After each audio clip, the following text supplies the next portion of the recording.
Miss Terrence's biology class was always tense, dead silent except for her sharp tone and the shuffle of binders. She wasn't loud, but she didn't have to be. Her presence did all the talking. Ava Moore sat in the back row, third seat from the window, 17 years old, the average at best. Her braids were neat, pulled back tight. Most days she kept her head low, eyes forward, and questions to herself. School wasn't exactly built for girls like her. Not in this district. More stay after class, Miss Terrence said without looking up from her papers. Heads turned. Eyes darted. Ava's heart dropped. She stayed seated as the room emptied. When the last student filed out, Miss Terrence closed the door with a click and folded her arms. "I wanted to talk to you about your midterm," she began. Her voice had that same dry patience it always carried when speaking to Ava. "It's clear you're struggling." Ava nodded slightly. "I know. I'm trying. That's just it, Ava. Sometimes trying isn't enough. College prep science may not be the right path for you. There are other options. Trade school, certification programs, things that align more with realistic outcomes." Realistic. That word sat heavy in the air like the chalk dust floating by the board. "I just think it's important someone be honest with you," Miss Terrence added.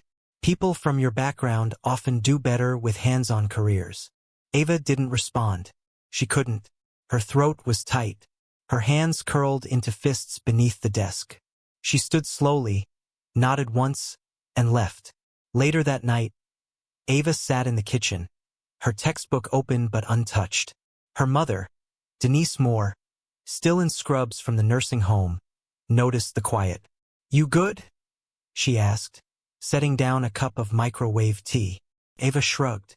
"Miss Terrence said maybe I'm not cut out for this, that I should look into trade school instead." Denise sat down hard, staring at her daughter. "She said what?" Ava nodded, barely keeping it together. Denise leaned in, fire in her eyes. "You listen to me.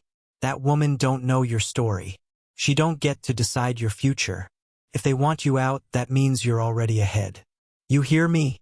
Ava nodded again, this time with tears pooling. That night she didn't study. She started planning.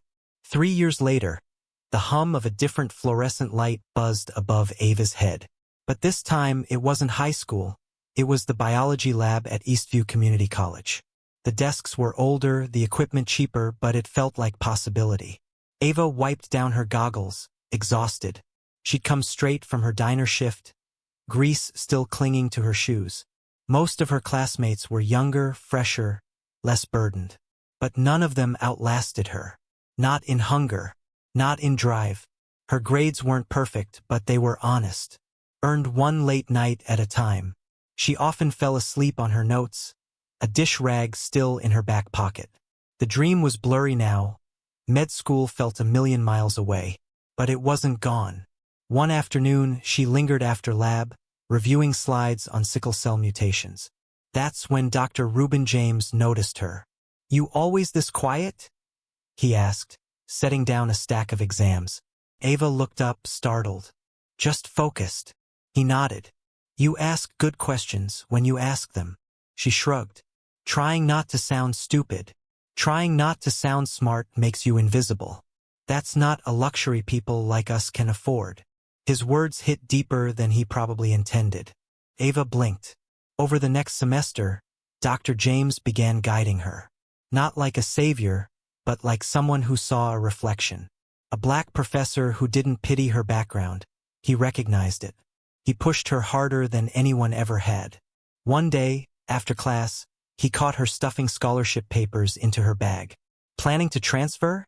he asked. "I don't know. I'm thinking med school." "Maybe." "Good. Think louder. Apply." Ava hesitated. "I barely got in here. My high school teacher. She said I wasn't cut out for this." Dr. James leaned against the desk. "Let me guess. White woman. Tight mouth?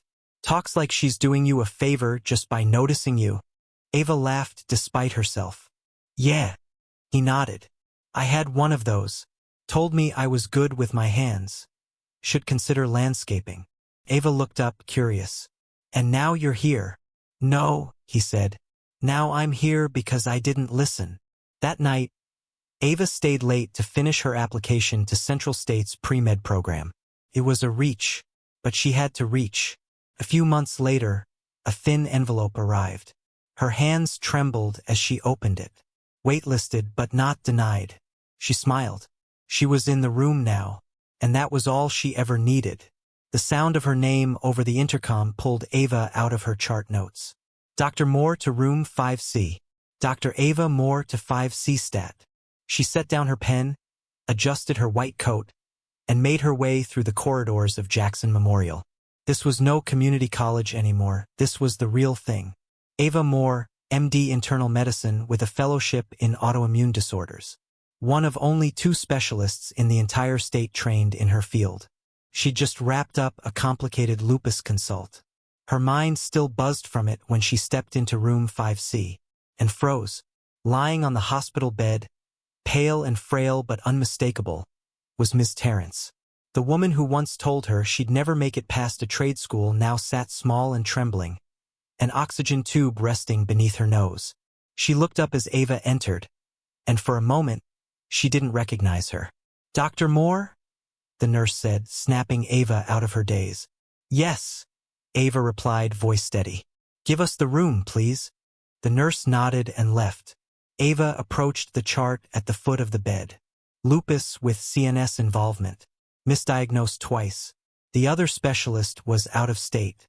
Ava was the only one here who could treat her. Miss Terrence coughed, then glanced up. Her voice cracked like dry leaves. Are you the attending?" Ava nodded without looking up. "Yes, ma'am." There was a pause. A flicker of recognition crossed the woman's face, like a ghost from a memory clawing its way back. "I know you," she said faintly. "You're Ava Moore."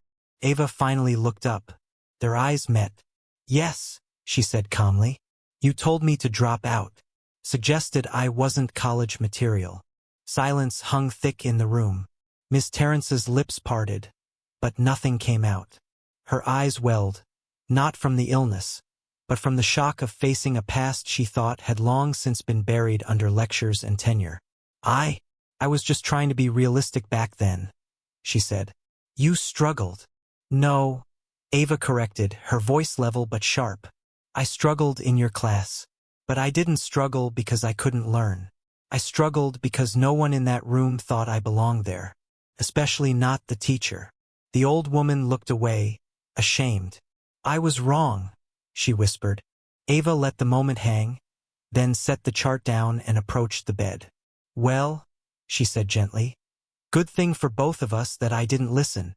Miss Terrence nodded, too weak to say more.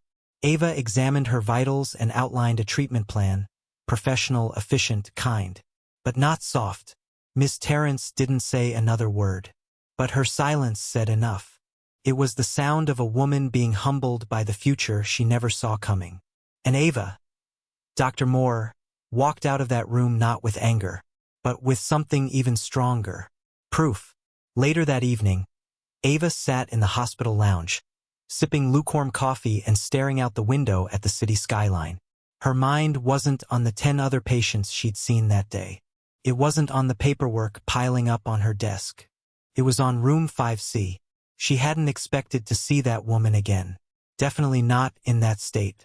Frail, scared, clinging to breath. But life had a way of circling back, of placing you face to face with your past when you least expected it. A knock at the glass brought her back. A nurse stood in the doorway with a clipboard. "Dr. Moore," she asked if she could speak with you again. "If you have a moment." Ava didn't move at first. She looked down at her badge. The letters MD still looked surreal after all these years. She stood. When she walked into room 5C, Miss Terrence's eyes were open, softer now. The oxygen still hissed beside her, but she looked more alert than earlier. "I won't keep you," the woman said hoarsely. "I just wanted to say thank you for treating me anyway, for being better than I ever was to you." Ava didn't respond right away. She sat in the visitor's chair and folded her hands. "You thought I'd fail," she said flatly. Miss Terrence nodded. "I thought a lot of kids would." But I didn't say it to all of them. Just the ones I assumed couldn't handle the path. The black ones, Ava added. The older woman's face twitched. She didn't deny it. Ava exhaled. You know, for years I thought about that conversation. Every time I doubted myself, your voice was there, whispering I wasn't good enough. But here's the thing, your voice stopped matching the day I passed the MCAT. The day I got accepted. The day I put this coat on. She stood and gently tapped the name embroidered on her chest. Dr. Ava Moore. Miss Terrence's eyes welled. I was wrong. You were, Ava said, turning toward the door. Then she paused. But you were also my motivation. So in a way, I guess I should thank you. She walked out, this time on her own terms. Back in her office, she pulled out her phone and called her mom. Ma, you're not gonna believe who I treated today. Denise laughed on the other end. You? I believe anything now. Ava smiled, tears threatening. She glanced at the framed photo on her desk. Her in her white coat, arms around Dr. James and her mother, the caption beneath, "Against all odds." And just like that, the past had finally come full circle. Not with revenge, but with undeniable, unshakable proof that Ava had won. A week later, Ava and her mother strolled through Restview Park, their Sunday ritual. Denise moved slower now, age catching up, but her spirit was as strong as ever. Ava carried her old lab coat tucked under her arm. I want to retire this one, she said. Start fresh. Denise grinned. That coat's seen some things. They sat on a bench under the trees. Ava laid the coat beside her. I did it, Ma, she whispered. Denise squeezed her hand. You did more than that. You made them remember your name. That moment in high school had nearly broken her. Miss Terrence's words weren't loud, but they were sharp enough to stick. And they did, burrowing deep, poisoning her confidence for years. But the truth is, some people build walls out of doubt. Others climb them. Ava didn't get where she was because she was special. She got there because she refused to believe the lie. She got there because she showed up. Tired, scared, uncertain, but still showed up. Now, the woman who tried to dim her light sat in a hospital bed, depending on that same light to save her. Life has a funny way of proving its point. As Ava walked back toward her car, she didn't feel angry. She didn't feel triumphant. She felt free, because the best revenge isn't proving them wrong. It's becoming undeniable.